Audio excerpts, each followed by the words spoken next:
Et me revoici pour un troisième extrait de l'été Gigi. C'est le chapitre 20. Les tourments de l'adolescence, si complexes et si profonds, tels des flots agités, emportent tout sur leur passage.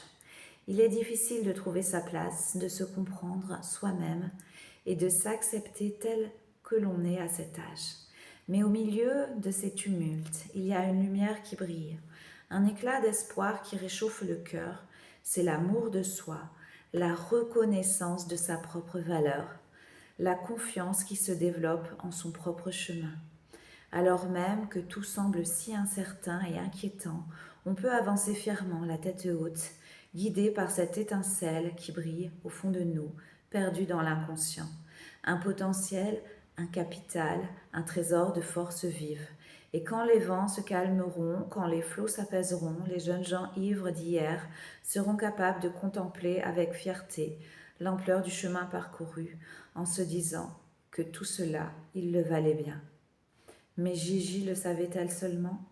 Pour l'heure, elle restait là, se contemplant dans un miroir brisé, son regard incrédule, caressant chaque courbe de son corps, chaque trait de son visage.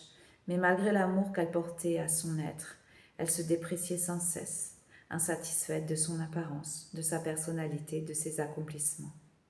Même les souvenirs de ses voyages en Angleterre, d'une promenade nocturne à deux sur le pier de Brighton, de tout ce qui avait fait vibrer son âme outre-Manche, semblaient désormais ternes et insipides.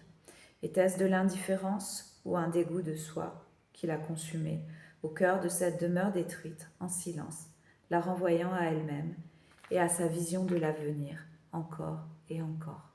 C'était difficile de le dire. Gigi n'était plus une adolescence au sens poignant du terme, juste une jeune femme, lasse de se chercher, peu curieuse de se trouver, désireuse de fuir ailleurs, là où la vie et les sentiments, l'amour de soi, seraient plus faciles à vivre.